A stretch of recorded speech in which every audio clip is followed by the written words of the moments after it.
आज अब स्टार्ट करते हैं कल से आगे। कल जो सबसे लास्ट में पढ़े होंगे वो कौन सा टॉपिक था? विकिरण का क्वांटम सिद्धांत। तो जो टॉपिक होगा वो होगा कौन सा? विकिरण का क्वांटम सिद्धांत। तो उसके अनुसार क्या सीखे थे कि जो प्रत्येक फोटोन की ऊर्जा कहीं भी उत्सर्जित या अवशोषित, उत्सर्जित मतलब बाहर की ओर निकलता है या अवशोषित मतलब को अंदर में रखता है, वो हमेशा एक निश्चित मान के गुणज के रूप में होता है और जिसका ऊर्जा का मान जो होता है वो निर्भर करता है आवृत्ति के समानुपाती होता है। तो जिसमें हम सीखे थे कि ई समानुपाती होता है किसके? न्यू के, या ई समानुपाती को मतलब में किसमें बराबर लेते हैं, जो न्यूटन का था वो H Planck Newton H new, यानी कि फोटोन का जो ऊर्जा होता है वो किसके बराबर होता है? ई बराबर एच न्यू के। ठीक है, अब इसके आगे पढ़ते हैं आइंस्टीन का प्रकाश विद्युत समीकरण।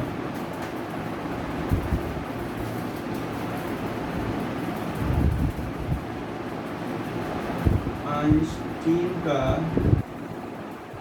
प्रकाश विद्युत समीकरण। Einstein photo electric equation. पीछे जो पढ़े थे वो था विकिरण का क्वांटम सिद्धांत। उसी से आगे जो अगला टॉपिक है वो है आइंस्टीन का प्रकाश विद्युत समीकरण। आइंस्टीन का प्रकाश विद्युत समीकरण। चलिए, तो जो मैक्स प्लैंक ने बताया था क्वांटम सिद्धांत में, उसी को आधार मान के 1905 में आइंस्टीन ने एक समीकरण दिया फोटोन की ऊर्जा से संबंधित और फोटो इलेक्ट्रॉन जो निकलता है उससे संबंधित। उसी समीकरण को बोलते हैं आइंस्टीन का प्रकाश विद्युत समीकरण। ये VVI क्वेश्चन है और जो 5 नंबर है बहुत ही आसान, 5 नंबर का क्वेश्चन। आइंस्टीन का प्रकाश विद्युत समीकरण है बिल्कुल बहुत ही आसान। अभी जब आगे सीखिएगा तो तुरंत लगेगा कि बहुत सा मतलब आसान है, और ये VVI क्वेश्चन है जो 5 नंबर का क्वेश्चन है। चल देखिए, तो मैक्स प्लैंक के क्वांटम सिद्धांत के आधार पर आइंस्टीन ने फोटोन की ऊर्जा से संबंधित एक समीकरण दिया, जिस समीकरण को बोलते हैं कौन सा समीकरण? आइंस्टीन का प्रकाश विद्युत समीकरण। इसी का दूसरा नाम होता है प्रकाश विद्युत प्रभाव समीकरण।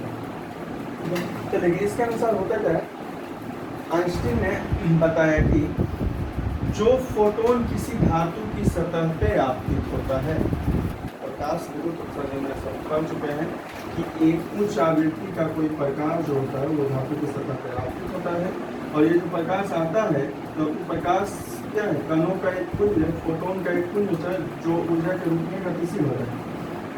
तो इसी को ऊर्जा को ग्रहण करके जो मुक्त इलेक्ट्रॉन इस धातु की सतह पर बाहर घूमता रहता है तो क्या होता है? बाहर निकल जाता है। तो आइंस्टीन का प्रकाश विद्युत समीकरण में ये बताया गया कि जो प्रकाश किसी धातु की सतह पर आपतित होता है फोटोन के रूप में, उसकी ऊर्जा को जो फोटो इलेक्ट्रॉन है वो दो प्रकार से यूज करता है। यानी फोटोन की ऊर्जा को फोटो इलेक्ट्रॉन जो होता है वो कितने प्रकार से यूज करता है? दो प्रकार से यूज करता है। पहला तो ये हुआ कि ऊर्जा जो फोटोन का ऊर्जा क्वांटम सिद्धांत के अनुसार E बराबर एच न्यू। इस एच न्यू को जो है ये फोटो इलेक्ट्रॉन जो बाहर निकलता है वो दो तरीके से यूज करता है। पहला तो कार्य फलन यानी कि W नोट के रूप में, पहला जो इसका ऊर्जा होता है उसको यूज करता है किस रूप में? W नोट के रूप में, यानी कार्य फलन के रूप में। और कार्य फलन हम जानते हैं जिसमें कि इस धातु के इलेक्ट्रॉन क्या होगा? उत्सर्जित होने लगता है, प्रारंभ कर देता है, यानी कि इलेक्ट्रॉन का उत्सर्जन प्रारंभ हो जाता है। अब उत्सर्जन जब प्रारंभ होगा तो उसकी सतह से पृष्ठीय गोल से बाहर निकलने के लिए ऊर्जा चाहिए, और जब गति में चाहिए तो कौन सा ऊर्जा चाहिए? गतिज ऊर्जा। तो ये जो इसका फोटोन का ऊर्जा है उसका पहला भाग जो है वो यूज हो जाता है किस रूप में? कार्य फलन के रूप में। और इसका जो शेष भाग बच गया उसको यूज करता है फोटो इलेक्ट्रॉन गतिज ऊर्जा के रूप में। फोटोन की ऊर्जा को जो किसी धातु की सतह पे आपतित होता है, फोटो इलेक्ट्रॉन जो बाहर की ओर निकलता है प्रकाश विद्युत उत्सर्जन में, वो दो प्रकार से यूज करता है, उपयोग करता है। पहला यूज करता है किस रूप में, कार्य फलन यानी कि वर्क फंक्शन के रूप में, और दूसरा क्योंकि क्योंकि बाहर निकलता है, बाहर निकलने के लिए उसे ऊर्जा चाहिए, गति करने के लिए कौन सा ऊर्जा, गतिज ऊर्जा, तो उसी का एक भाग जो है, पहला भाग यूज करता है कार्य फलन यानी वर्क फंक्शन के रूप में, और दूसरा जो शेष बच गया भाग ऊर्जा का, जो शेष ऊर्जा बच गया उसको यूज करता है किस रूप में, गतिज ऊर्जा के रूप में यानी काइनेटिक एनर्जी के रूप में। चलिए अब इस फोटोन की ऊर्जा, इसका मतलब क्या हो गया कि फोटोन की ऊर्जा अगर ई हो तो ई दो तरीके से, ये दोनों मिलके इसके बराबर होगा, क्योंकि इसी ऊर्जा को दो भाग में बांट रहा है, एक कार्य फलन यानी वर्क फंक्शन और दूसरा काइनेटिक एनर्जी यानी गतिज ऊर्जा। तो ई बराबर, पहला तो वर्क फंक्शन हो गया, वर्क फंक्शन यानी कार्य फलन W नॉट, और गतिज ऊर्जा का फॉर्मूला जानते हो, अगर मान लीजिए कि जो फोटो इलेक्ट्रॉन निकल रहा है उसका द्रव्यमान m हो और वेग v हो, तो गतिज ऊर्जा का फॉर्मूला कितना होता है, 1/2 mv स्क्वायर। तो इस तरीके से ये जो फोटोन का ऊर्जा E बराबर है पहला कार्य फलन के, और इसका जो शेष भाग बच गया वो किसके बराबर है, 1/2 mv स्क्वायर यानी गतिज ऊर्जा। यानी कार्य फलन और गतिज ऊर्जा को जोड़ेंगे तो वो बराबर होगा किसके, फोटोन की ऊर्जा के। अब इसमें क्या कीजिए, ये अगर मान लीजिए कोई पहला समीकरण, आइंस्टीन ने बताया कि जो फोटोन आपतित होता है धातु की सतह पे, उसकी ऊर्जा को फोटो इलेक्ट्रॉन दो प्रकार से यूज करता है। पहला जो उपयोग करता है वो किस रूप में, कार्य फलन के रूप में। कार्य फलन से क्या होता है कि धातु की सतह पे यानी पृष्ठीय अवरोध पे मुक्त इलेक्ट्रॉन जो होता है वो उत्सर्जित होना शुरू होता है। अब बाहर निकलने के लिए उसे ऊर्जा चाहिए, कौन सा ऊर्जा चाहिए, क्योंकि गति करना है तो गतिज ऊर्जा चाहिए, और बाहर निकलने के लिए उसे गतिज ऊर्जा चाहिए। तो शेष जो ऊर्जा ये वाला बच जाता है, एक भाग यूज किया कार्य फलन के रूप में, और दूसरा जो मतलब बच गया शेष उसको यूज करता है गतिज ऊर्जा के रूप में। और अगर फोटो इलेक्ट्रॉन की का द्रव्यमान m और वेग v हो तो गतिज ऊर्जा का फॉर्मूला पहले जानते हो कितना होता है, 1/2 mv स्क्वायर। यानी कि ये ऊर्जा इस दोनों के योगफल के क्या होगा, बराबर होगा। यानी फोटोन का ऊर्जा E दो भाग बच रहा है, एक कार्य फलन और दूसरा गतिज ऊर्जा। गतिज ऊर्जा का फॉर्मूला इतना होता है। अब इससे जो पहला समीकरण बन गया, ये हो गया कितना, E बराबर W not plus 1/2 mv square. चलिए अब इसमें आगे आपको क्या करना है, ये आइंस्टीन का समीकरण नहीं, अभी इसके आगे सोल्व करने पर आएगा आइंस्टीन का समीकरण। चलिए अब जानते हैं फोटो, ये क्या, फोटोन की ऊर्जा, फोटोन की ऊर्जा पीछे पढ़ चुके, E बराबर होता है h न्यू के। ये न्यू वाला जो भी होता है थोड़ा सा तिरछा लिखते हैं हमेशा, तो ये मान लीजिए कि दूसरा पीछे जैसा पढ़ चुके हैं, फोटोन की ऊर्जा E बराबर होता है h न्यू के, और कार्य फलन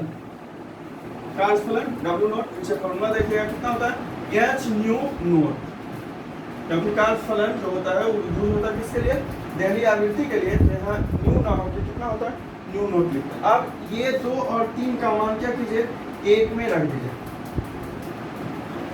समीकरण 2 और यानी कि इक्वेशन सेकेंड और थर्ड का मान जो है वो रख दीजिए किसमें, फर्स्ट में। तो समीकरण 2 और 3 का मान 1 में रखने पर रखते तो क्या हो जाएगा, E के बदले कितना, h न्यू,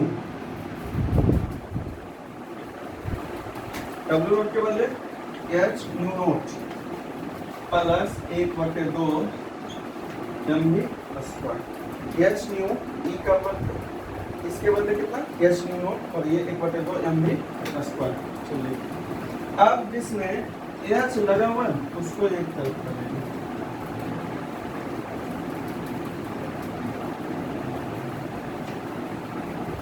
में अब आगे आपको क्या करना है, इसमें h मतलब ये इस तरफ है तो प्लस में, इधर लगे किसमें हो जाएगा, माइनस में, h new minus h new not बराबर इधर कितना बचा से 1/2 mv square.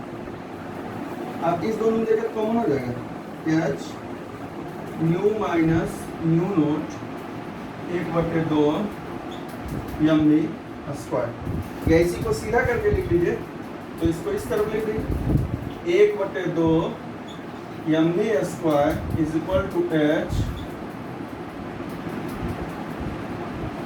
New minus nu naught. ये जो समीकरण आया इसी को बोलते हैं आइंस्टीन का प्रकाश विद्युत समीकरण। इसके अनुसार से क्या हो गया फॉर्मूला 1/2 mv स्क्वायर बराबर एच को कॉमन ले लिए तो यहाँ न्यू बचा और यहाँ न्यू नोट बचा। ये बता रहा है किसको, आवृत्ति को, और ये बता रहा है दहली आवृत्ति को। जहाँ समझ सकते हैं आप, जहाँ m जो हुआ फोटो इलेक्ट्रॉन का द्रव्यमान, e जो हुआ वो उसका वेग होगा, फिर न्यू जो हुआ जो फोटोन आएगा उसकी आवृत्ति है, और न्यू नोट जो होगा वो क्या होगा, दहली आवृत्ति। बिल्कुल क्लास में जिस तरीके से लिखते होंगे पढ़ते होंगे उस तरीके का बिल्कुल वीडियो से आप समझ सकते हैं, लिख सकते हैं, ठीक है। जहाँ एम जो हो वो फोटो इलेक्ट्रॉन का द्रव्यमान है, बी जो है उसका वेग है, ये जो न्यू है वो जो फोटोन आता है उसकी आवृत्ति है, और न्यू नोट जानते हैं, परीक्षा पढ़ चुके हैं, दहली आवृत्ति। अलग अलग धातु के लिए दहली आवृत्ति का मान अलग अलग होता है। और ये जो समीकरण है यही कहलाता है आइंस्टीन का प्रकाश विद्युत प्रभाव समीकरण। और ये बिल्कुल कितना आसान है, लेकिन 5 नंबर का क्वेश्चन। इसमें सिर्फ समझना ये है कि फोटोन की ऊर्जा को कितने भाग में बांटना है, 2 भाग में बांटना है। फोटोन की ऊर्जा ई को कितने भाग में बांटना है, 2 भाग में बांटना है। एक कार्यफलन W नोट के रूप में, और दूसरा बाहर निकलने के लिए कौन सा ऊर्जा चाहिए, गतिज ऊर्जा। यानी कि ये दोनों, क्योंकि फोटोन का ऊर्जा ई है, ये दोनों जोड़ के किसके बराबर होगा, ई के। ई बराबर W note plus 1/2 mv square. यहाँ आंसर रख दीजिए W नोट का एच न्यू नोट और इसका H new plus 1/2 mv square. अब इसको इधर प्लस से इधर ले आएगा, ये वाला आंसर बन जाता है 1/2 mv स्क्वायर बराबर H nu minus nu note. यही है आइंस्टीन का प्रकाश विद्युत प्रभाव समीकरण। 5 नंबर का क्वेश्चन है और वीवीआई है जो एग्जाम में आ सकता है। चलिए ये सीखिए आप आइंस्टीन का प्रकाश विद्युत प्रभाव समीकरण। इसके आगे जो अगला टॉपिक होगा वो होगा जो पीछे पढ़े आप प्रकाश विद्युत उत्सर्जन का नियम। पीछे पढ़े प्रकाश विद्युत उत्सर्जन का नियम, उसी का सत्यापन होता है किस आधार पे, आइंस्टीन के प्रकाश विद्युत प्रभाव समीकरण के आधार पर।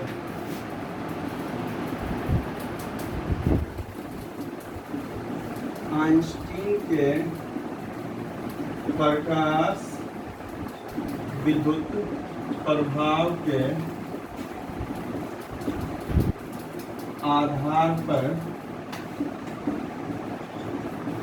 प्रकाश विद्युत उत्सर्जन नियम का सत्यापन, जो पीछे आप पढ़ चुके हैं प्रकाश विद्युत उत्सर्जन का नियम, ये पीछे पढ़ा हुआ है, उसी का सत्यापन करना होता है किस आधार पे, आइंस्टीन के प्रकाश विद्युत प्रभाव के आधार पर।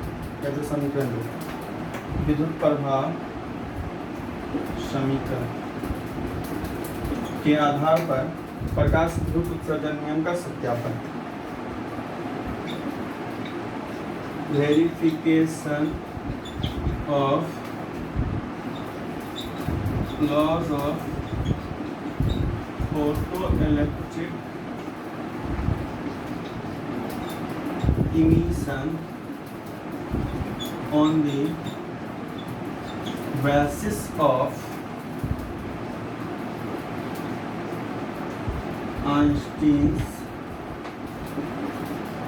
photoelectric effect equation। यानी कि आइंस्टीन का जो समीकरण है इसके आधार पे प्रकाश विद्युत उत्सर्जन का नियम जो पीछे पढ़ा है उसका सत्यापन करना है। नियम पीछे वाला यार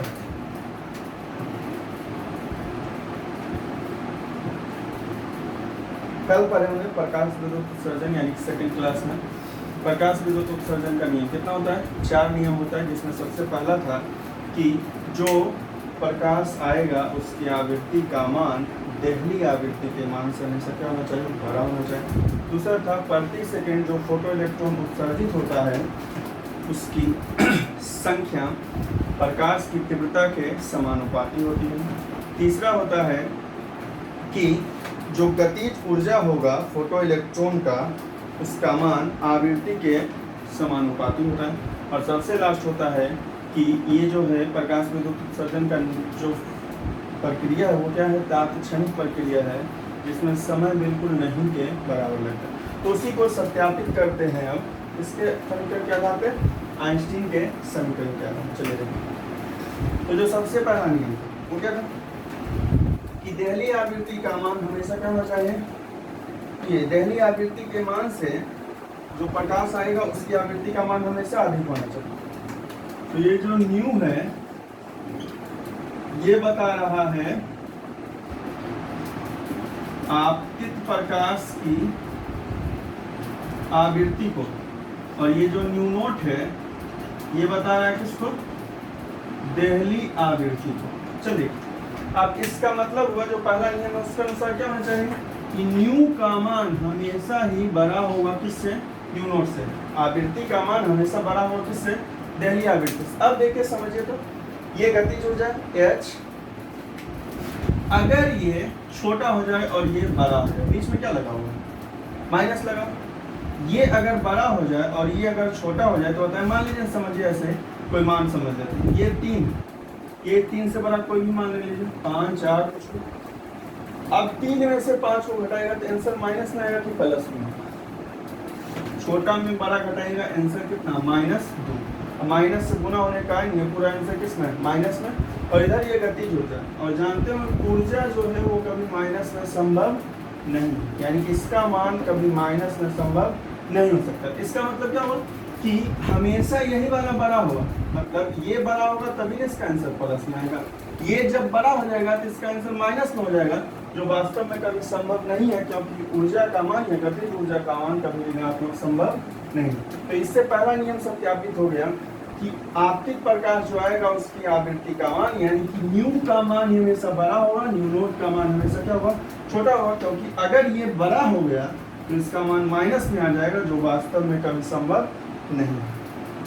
दूसरा था जो फोटो इलेक्ट्रॉन की संख्या होती है वो आपतित प्रकाश की तीव्रता के समानुपाती होती है। फोटो इलेक्ट्रॉन की संख्या जो होती है वो आपतित प्रकाश की तीव्रता के समानुपाती होती है। तो अगर ये कोई धातु है, धातु का सतह, इस पे मुक्त इलेक्ट्रॉन घूम रहा है, इसमें मानिए कोई प्रकाश है, आपतित प्रकाश इस पे आया, तो ये जब आएगा तो ऊर्जा के रूप में लेके क्या आता है, फोटोन को। तो होता क्या है, अगर इस प्रकाश के पास मान लीजिए कि एक फोटोन है तो इससे निकलता है कितना, एक ही फोटो इलेक्ट्रॉन। अगर इसके पास एक फोटोन, तो एक फोटोन से केवल कितना, एक फोटो इलेक्ट्रॉन निकलता है। तो ये अगर बढ़ गया, अब इसे ज़्यादा निकालने के लिए, फोटो इलेक्ट्रॉन को ज़्यादा निकालने के लिए फोटोन की संख्या भी क्या होनी चाहिए, अधिक होनी चाहिए। तो ये अधिक होने पर ही इसका मान अधिक होगा, या ये कम होने पर इसका मान भी क्या होगा, कम होगा। इसका मतलब क्या होगा कि जो प्रकाश की तीव्रता मतलब फोटोन की संख्या अगर अधिक होगी, यानी प्रकाश की तीव्रता अधिक होगी, तो फोटो इलेक्ट्रॉन की संख्या में क्या होगी, अधिक होगी, निकलने वाले फोटो इलेक्ट्रॉन की संख्या। तो इससे यह स्पष्ट होता है कि प्रकाश की तीव्रता के समानुपाती होता है किसका, संख्या, फोटो इलेक्ट्रॉन का संख्या। ये हो गया दूसरा। तीसरा नियम क्या है कि जो गतिज ऊर्जा का मान होता है वो आवृत्ति के समानुपाती होता है। चलिए इसमें ये आवृत्ति है और ये देहली आवृत्ति। चलिए ये प्लांक नियतांक है, इसका मान बदलेगा, क्या बदलेगा। और ये ऐसा पढ़ चुके हैं कि अलग अलग धातु के लिए देहली आवृत्ति का मान अलग अलग होता है, जो निश्चित होता है। मतलब ना तो इस H का मान बदलेगा और ना ही इस न्यू नोट का मान बदलेगा, ना तो H का मान बदलेगा और ना ही न्यू नोट का मान, क्योंकि H नियतांक है और जबकि ये देहली आवृत्ति है। और अलग अलग धातु के लिए न्यू नोट का मान अलग अलग तो होता है लेकिन निश्चित होता है। मतलब एक धातु के लिए जो मान होगा, अगर सोना के लिए कोई मान है देहली आवृत्ति का, तो वो फिर कभी बदलेगा नहीं, वही हमेशा होता है। इस कारण से ना तो ये बदलेगा और ना ही ये बदलेगा। अब बताइए इस गतिज ऊर्जा का जो मान है, ना तो ये बदलेगा ना ये बदलेगा, तो इसका मान जो है सीधे और सीधे किस पे निर्भर करेगा, न्यू पे निर्भर करेगा। यानी कि हो गया 1/mv² सीधे समानुपाती हो किसके, न्यू के। यानी गतिज ऊर्जा जो होता है वो समानुपाती होता है किसके, न्यू के। और सबसे लास्ट वाला जो होता है कि ये तात्क्षणिक प्रक्रिया, तात्क्षणिक प्रक्रिया कैसे होगा, तात्क्षणिक प्रक्रिया मतलब तुरंत होने वाला प्रक्रिया जो, मतलब इसमें समय जो होता है वो नहीं बराबर।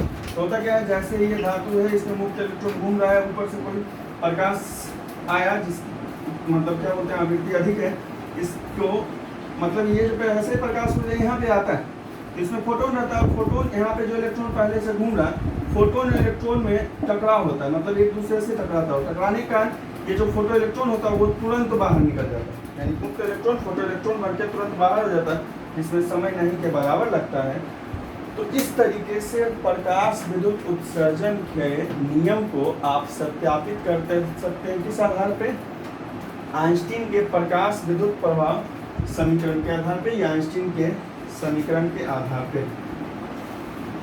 चारों जो नियम था उसमें पहला था कि आवृत्ति का मान देली आवृत्ति के मान से क्या होना चाहिए, अधिक होना चाहिए, क्योंकि अगर ये अधिक होगा तो इसका मान ही माइनस में आ जाएगा, जो वास्तव में कभी संभव नहीं होगा। दूसरा था कि फोटो इलेक्ट्रॉन की संख्या जो होती है वो प्रकाश की तीव्रता के समानुपाती होती है, क्योंकि एक फोटोन से केवल कितना फोटो इलेक्ट्रॉन निकलता है, एक ही फोटो इलेक्ट्रॉन। तो फोटो इलेक्ट्रॉन की संख्या अधिक करने के लिए फोटोन की संख्या भी अधिक होनी चाहिए, और फोटोन की संख्या अधिक तब होगी जब प्रकाश की तीव्रता क्या होगी, अधिक। तो दूसरा है। तीसरा था कि गतिज ऊर्जा जो होता है वो सिर्फ आवृत्ति पे निर्भर करता है, यानी कि आवृत्ति के समानुपात, क्योंकि इसमें एच और न्यू नोट का मान परिवर्तित नहीं होगा, तो इसका मान केवल और केवल निर्भर करेगा किस पे, न्यू पे। और जो सबसे लास्ट वाला था ये कैसी प्रक्रिया है, तात्क्षणिक प्रक्रिया है। तात्क्षणिक मतलब जिसमें समय जो होता है वो बिल्कुल नहीं के बराबर लगता है। तो होता क्या है, जैसे ही प्रकाश आपतित होता है धातु की सतह पे, उसकी ऊर्जा को यानी फोटोन को, जैसे ही फोटोन जाके टकराता है किससे, मुक्त इलेक्ट्रॉन से, तो मुक्त इलेक्ट्रॉन तुरंत ही फोटो इलेक्ट्रॉन बन के बाहर निकलने लगता है, और जिसमें समय जो होता है वो नहीं के बराबर लगता है। इसी कारण से बोलते हैं कि यह कैसी प्रक्रिया है, तात्क्षणिक प्रक्रिया है। अब इसमें जो नोट होगा वो आइंस्टीन के प्रकाश विद्युत समीकरण के आधार पे प्रकाश विद्युत उत्सर्जन नियम का जो सत्यापन किए, उसके बाद जो नोट होगा चल देखिए। अब आवृत्ति, अगर जो प्रकाश आया उसके तरंग दैर्घ्य की लंबाई को लिखते हैं lambda.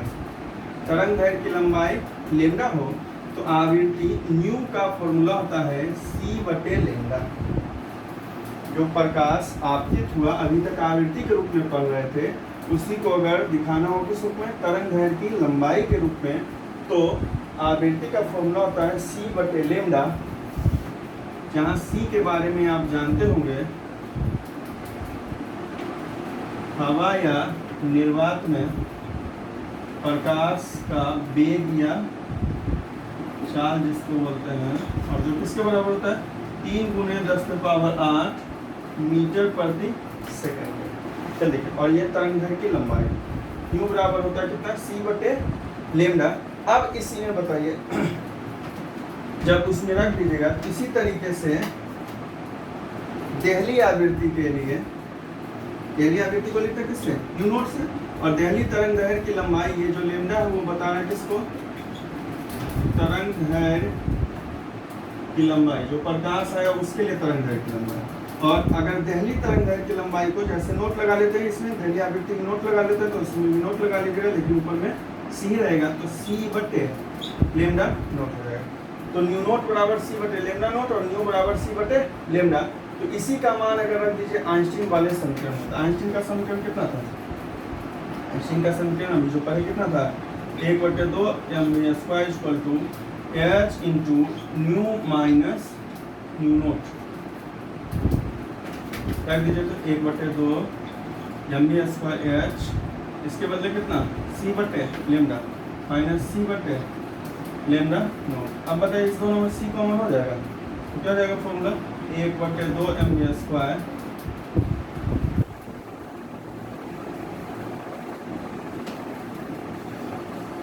1/2 M we square equal to h, और सी दोनों कॉमन तो बाहर 1/λ माइनस 1/λ नोट। तरंगदैर्घ्य की लंबाई के रूप में आइंस्टीन का समीकरण ये होगा, जबकि आवृत्ति के रूप में आइंस्टीन का समीकरण ये होता है 1/2 एम वी स्क्वायर बराबर H nu minus two note. इसी में जब बदल दीजिएगा न्यू के बदले c/λ और न्यू नोट के बदले कितना c/λ नोट, तो c दोनों से बाहर निकल जाएगा तो फॉर्मूला होगा 1/2 M we square H C 1/λ minus 1/λ nought. इसी में जो दूसरा नोट होगा वो होता है कि जब गतिज ऊर्जा का मान अधिकतम होगा, जब इसका मान सबसे ज़्यादा होगा, जब गतिज ऊर्जा का मान अधिकतम होता है तो जो उस समय ऋणात्मक विभव का मान होता है, यानी कि विभव का मान होता है, उसको बोलते हैं निरोधी विभव। और निरोधी विभव के रूप में देखिए, विभव का पूर्ण पता होगा आपको, V बराबर क्या होता है W/T। अब अगर W का ही आंसर निकालना हो तो क्या कीजिएगा, D गुना Q होगा। अब देखिए, तो ऊर्जा के लिए, क्योंकि जानते हो कार्य और ऊर्जा का मान हमेशा क्या होता है, बराबर होता है, तो जब गतिज ऊर्जा का मान सबसे ज़्यादा होता है तो उस समय जो विभव होता है उस विभव को बोलते हैं कौन सा, ऋणात्मक विभव, निरोधी विभव या अंतक विभव। चलिए, और निरोधी विभव को लिखते हैं V नोट से, विभव वाला भी बिल्कुल सीधा होगा। चलिए V नोट से, तो इसमें क्या कीजिएगा, V नोट बराबर, अगर ऊर्जा या कार्य दोनों का फॉर्मूला एक था, तो ऊर्जा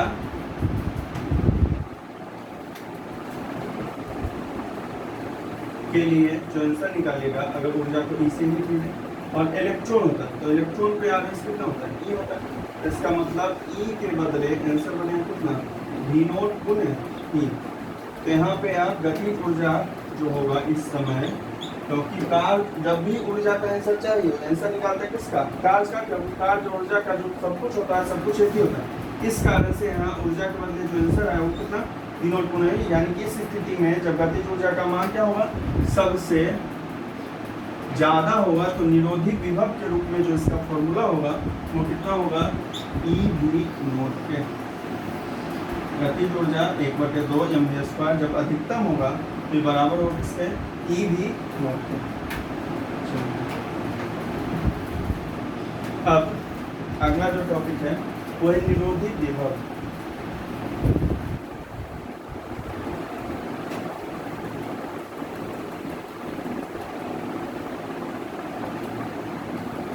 निरोधी विभव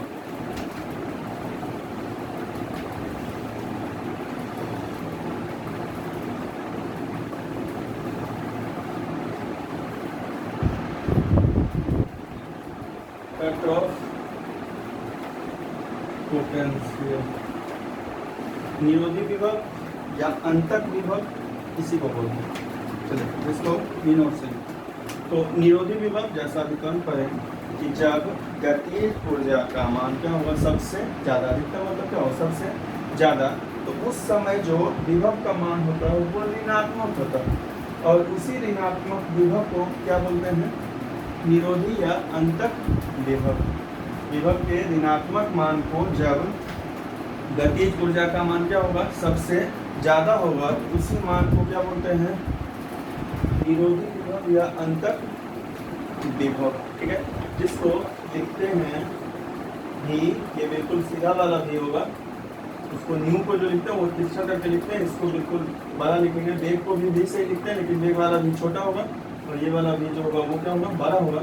इस कारण से जैसा अभी तुरंत किए थे कि गतिज ऊर्जा ये अधिकतम होगा तो विभव के रूप में आंसर निकालिएगा कार्य का, V बराबर जानते हो फॉर्मूला क्या होता है, W/Q। तो W का आंसर जब निकालिएगा कितना होगा, V गुना Q।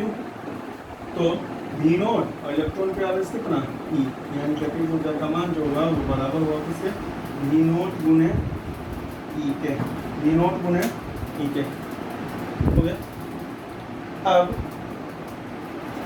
प्रकाश जो अगला टॉपिक होगा ये निरोधी विभव था। अब पढ़ते हैं अगला टॉपिक है कौन सा, जो पीछे था पिछला टॉपिक वो था निरोधी विभव। जो अगला टॉपिक है वो है प्रकाश विद्युत धारा और प्रकाश की तीव्रता में संबंध।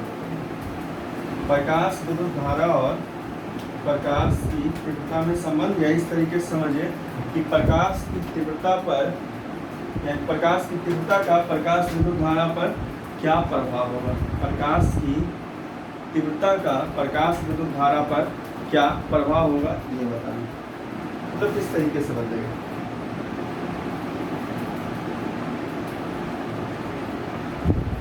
विद्युत धारा पर प्रकाश की तीव्रता का प्रभाव, effect of intensity of light या radiation, light on photoelectric current.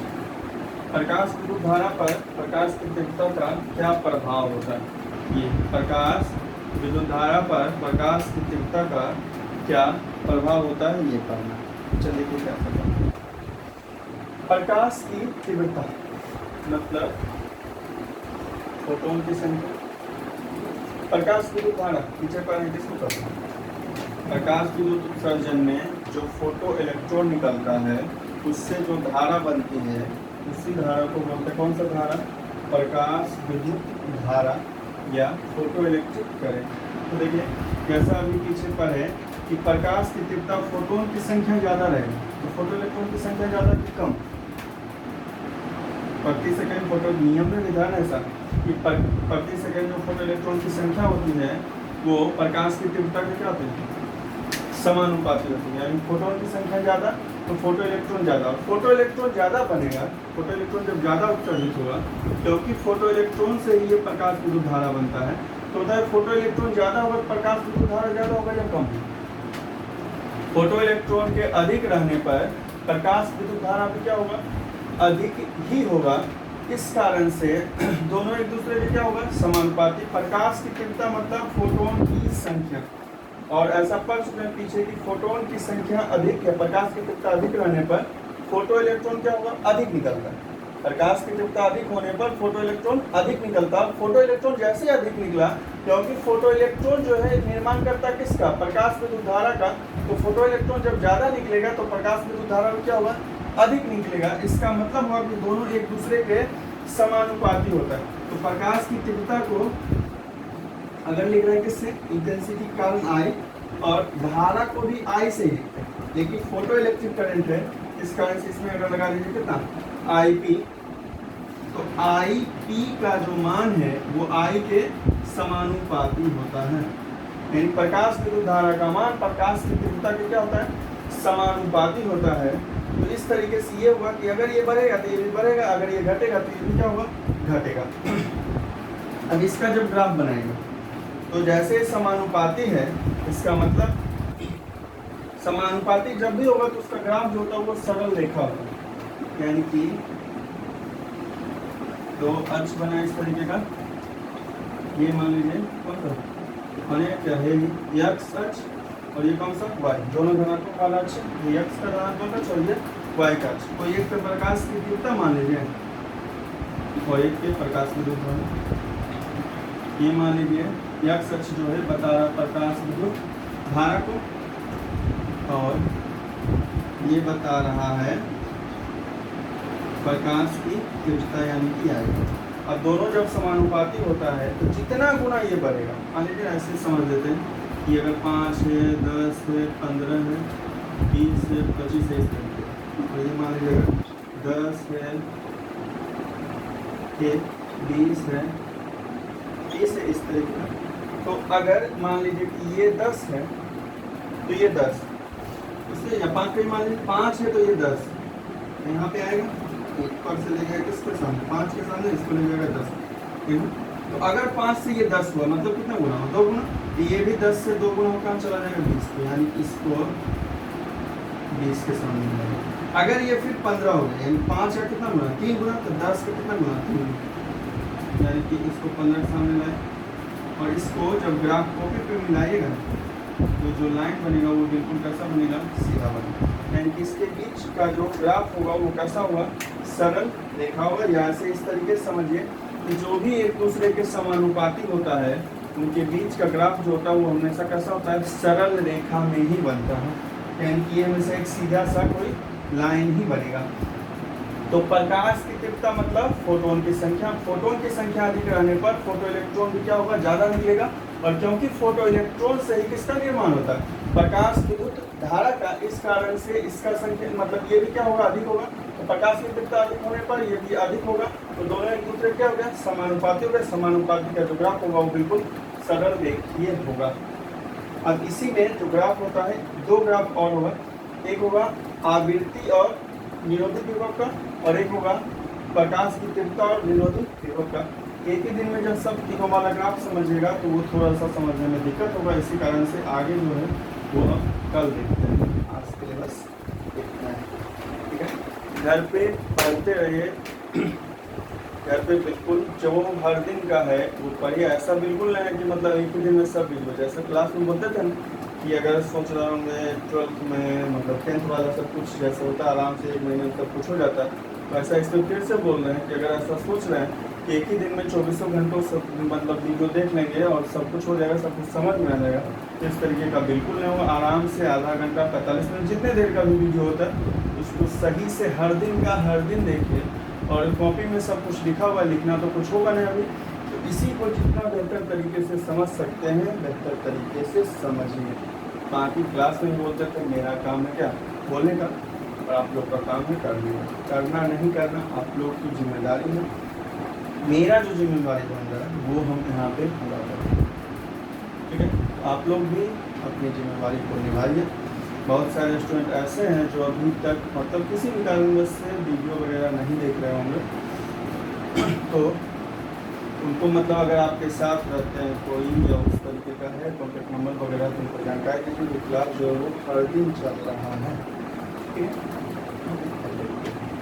आगे वाला फिर से पढ़ लीजिएगा, ठीक है, आगे पढ़ लीजिए।